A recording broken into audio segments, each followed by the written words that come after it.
Hello everyone, I'm Ron Zarate, and welcome to my YouTube channel. Timing is everything. This is where you will be able to come and hopefully enjoy listening to the soundtrack of my life told through the art of music. What you just heard at the beginning of this episode was a sample of a song I will be recording in its entirety in the future. What you will be hearing at the end of this episode is a rehearsal sample of another song that will also be showcased later. I also hope that you enjoyed the trailer to this channel, as these are just samples of what is yet to come. In the case for the trailer, it was written with a 57 Custom Deluxe, an AC-15, a V4B through an SVT-212AV, an old 60s Premier 4-piece kit with a Spawn acrylic snare, a 4003 Rick, a 50 Esquire, and a 61 Les Paul SG Custom, both reissues. And no pedals whatsoever, just that awesome natural tube saturation, mic'd up, and the sounds pouring into an old Korg D1600 MK2 that I purchased back in 2001. Here, take a look at it, check it out.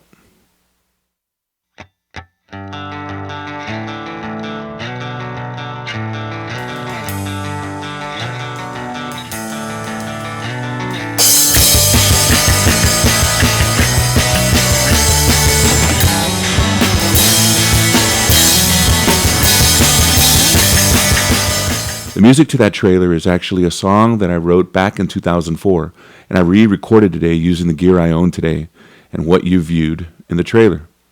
What you are watching now is my introduction to the world through YouTube. I feel privileged and fortunate enough to be able to showcase not only this trailer, but everything I will be displaying on this channel for you in the coming future. Let me start off by describing a bit of history on how I got here with you today. I've been writing music from the early age of 13 up through present day. Starting off as most of us do, in a neighborhood garage band. It was then I started to realize and feel the importance of music in my life. I come from a family of self-taught musicians. Listening to both my grandfathers and cousins play at a very early age always fascinated me. I never would have thought that would be my introduction to the feel, the relaxation, therapeutic, uplifting, and significant power that would eventually become into my life permanently. I remember the days of listening to my parents' records at home and walking to my elementary school, singing to myself the music I just heard either that morning or the night before or the weekend before, with the likes of Elton John, the Rolling Stones, Gordon Lightfoot, Fleetwood Mac, the Bee Gees, Miles Davis, Boston, Richie Valens, Buddy Holly, and even all the way to that great urban cowboy soundtrack. Remember that one? It's just to name a few. It moved me so much that I was cutting out guitar shapes from the back of my Big Chief tablet at school. Remember those things? And selling them at school for like 50 cents so I can buy something at the corner store after school. Anyways, I enjoyed listening to these records so much. My parents bought me my first Sony Walkman. So I was able to use my parents' tapes and listen to that on the way to school now.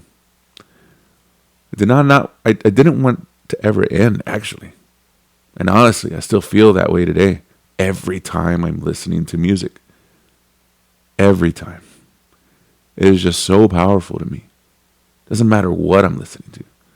The more I listened to it, the more I fell in love. So much that I would fall asleep listening and wake up with those broken headphones on the side and that metal piece poking you. Remember, on the side of the head, waking up in the middle of the night? Remember that? Man, I went through a bunch of those things until finally my parents said, no more. And then I had to manually tape them with Scotch tape or whatever kind of tape I could find. But let's fast forward to the age of 13. I'm at home listening to all kinds of music now. My friends down the street say, hey, Ron, let's start a band. Like, what? All right, cool. So there we go. My friend had a Toys R Us drum set, literally from there. His sister got for Christmas, and a guitar that he probably got from there as well. And that's how we started. Brought that over. The drums had a pair of hi-hats and one 8-inch crash. The heads were made out of this thick paper, so you couldn't hit them too hard or they'd like tear up. The throne was too small for me to sit on, so I wound up sitting on a milk crate that I had in the garage. And I put a pillow on top of it, and there you go. One guitar and that small drum set is all we had to start out with. He had a small amp that was not loud enough, so we figured out a way to hook up the guitar to my sister's karaoke machine, and that made it louder. We also hooked up the mic it came with, so my friend could attempt to sing. My friend got his cousin involved, which we thought would be a great addition since his dad played guitar and his dad used to be in a band, and he, when he was younger, he had everything going. We're like, cool. So after a couple of practice sessions, he brought over his dad's guitar and his dad's amp, which was like a professional setup to us. I don't remember what it was, but way better than what we had. Then we asked our other friend down the street to play bass. He was in choir, which to us, he had a musical background, which was more than we had at the time. And although he had never played an instrument before or heard one live to that point, he was eager to learn like we were. So after convincing his parents, he got a bass guitar and a small bass amp. So we started to rehearse every day after school, every weekend, every chance we can get. It was here that I learned so many things that I would later use in my adult life, like communication, the value of compromising, teamwork, working together to achieve a common goal, patience, the value of one sound, and most importantly, that music was in fact art. The way we created a particular sound with our hands, with the creation of our own ideas. We were thinking up real time. Whatever we thought, transcribed in our heads to ourselves, and we thought it sounded great in our heads. So we tried our best to get it out with our hands. What an amazing feeling that was to experience at that time, as it was new to all of us. We all learned by ear. We had no one teaching us anything. We had no idea what we were doing. But to us, it was magical. It just felt right. And because of this, I learned by ear. Listening on the radio, records, and tapes, and trying to mimic what I was hearing live on the drum set, and later guitar.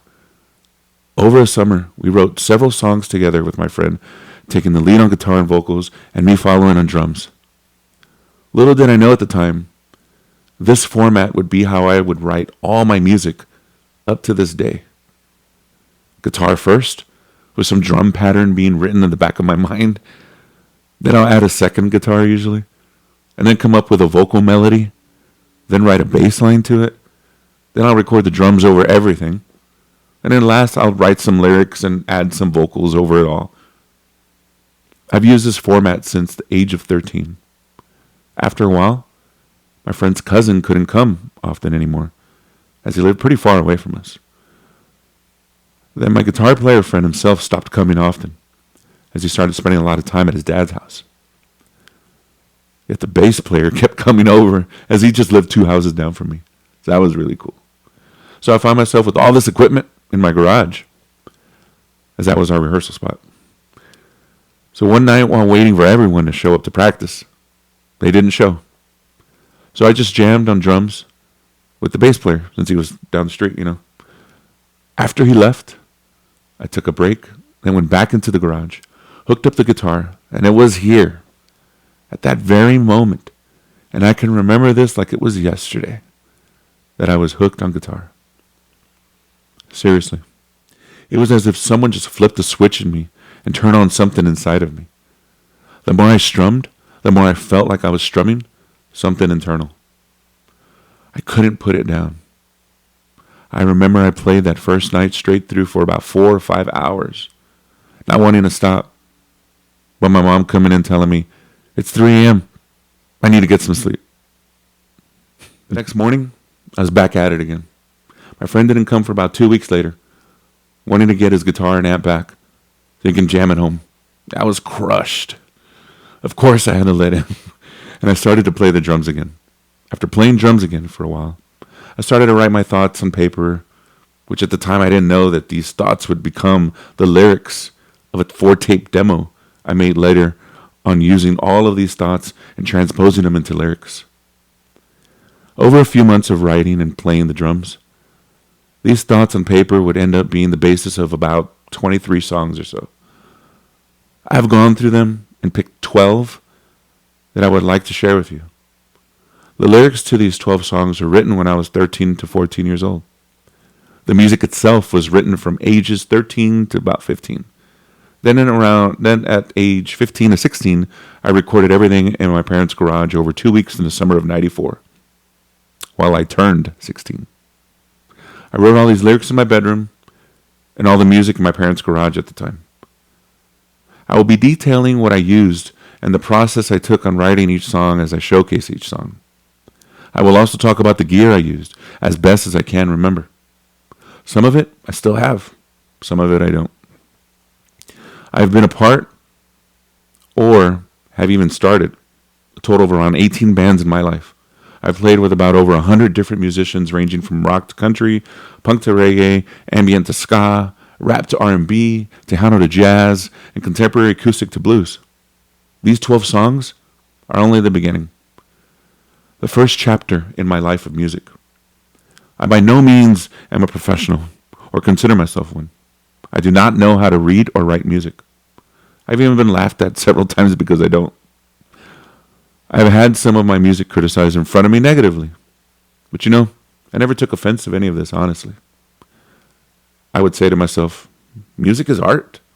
How can you critique someone's feelings? Everything I write is all by feeling and ear. I've self-taught myself how to play all instruments you will see and hear. Plus taught myself about mics, miking techniques and placement, signal chains, how to record using analog and digital equipment. There will be no DAW or software used in any of my recordings. I do not use a computer. I basically use mixing consoles and feed that through and record the output and upload that. There's some minimal EQ, yeah, but it is really all live recordings that you will hear with all of my gear. I try to get the best out of my gear. I learned the basics of miking up drums and cabs and the basics of using a mixer while catching the local bus and visiting local studios when I was 14, 15 years old. I remember a few guys letting me in to check it out, and I remember some that just wouldn't let me in. Over time, I've learned something from everyone I've ever played with, and I would like to think that most can say the same about with me. I've accumulated lots of gear over the years. I've had as many as 35 guitars at one point. I don't have many anymore, or not that many, I should say. I've had tons of amps where I've run out of room. Not as many either. No.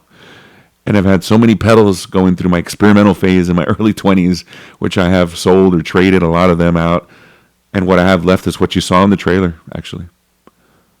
I've studied, researched, bought, traded, sold, fixed, repaired all types of gear over the years.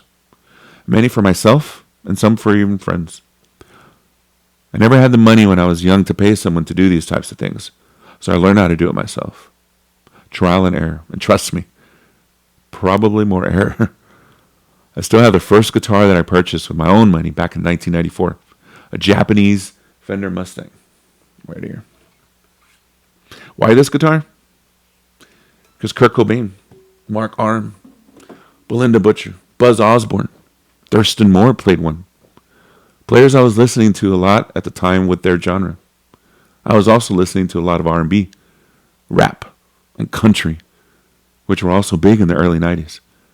To me, the early 90s was so pure and rich of new music. It was a turning point to hear the change of new R&B and rap. Groups like High Five, Jodeci, SWV, and with rap, so many great songs of old were getting sampled amazingly. What I have now is the gear that I find most valuable to me, as far as my playing style. What represents me? So I'll be dedicating 2 episodes per song. One episode describing how I wrote the song, what I was doing around that time, what my influence were at the time, showcasing the gear I used to write it, samples of any rehearsal takes or any recordings, etc. And the second episode will be the song itself, written today. I am really excited to take this step and share with all of you my passion in life, which is music. As the content progresses, I hope you'll see how my writing progresses through melodies, lyrics, and playing style. Like most songwriters, what I was personally experiencing at the time of writing is what usually got portrayed through each song. And I'll be describing that in each respective episode. I have written over 200 or so songs, honestly, compositions in my life up to this point. I'll be showcasing what I feel are my best within each phase of my life as this journey goes on. There will be 11 chapters that I will break down, starting with Chapter 1, Emerald Valley, the 4-tape demo era. That will showcase my first 12 songs. As you can see, I'm not a teenager anymore. But that fire that burned in me at age 13 through music is still very much alive these days. And it will not rest. I'm pretty sure some of you can relate. I'm fortunate to live in a world where I can now share with all of you, where all the hard work can be viewed and listened to for your enjoyment with just a click of a button. Only if it were that easy when I was growing up. I remember spending literally hours at my local CD exchange listening to everything they had in the store. I listened to everything they had in there. Remember that import section? That was my favorite section, to be honest with you.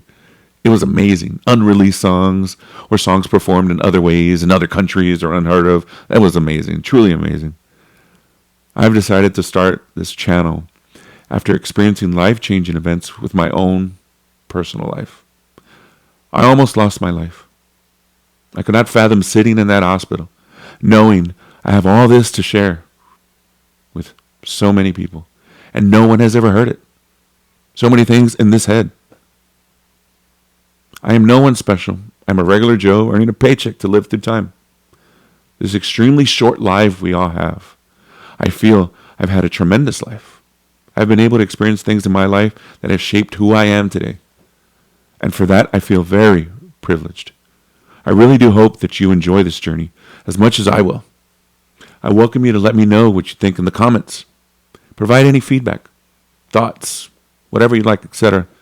Keep in mind, though, of when these songs were written and my age and experience at the time. So please take a listen, enjoy, and hope your experience through my experiences are rewarding enough as they have been to me. Please share with your friends and loved ones, and as many people possible, as the highest compliment to me would be that I have done a great job with each song at the time of writing it, whatever age that may have been. Please be sure to like and subscribe to stay updated on new videos and content as my musical journey through YouTube gets uploaded. And again, welcome to the soundtrack of my life through the sounds of music. Thanks for watching.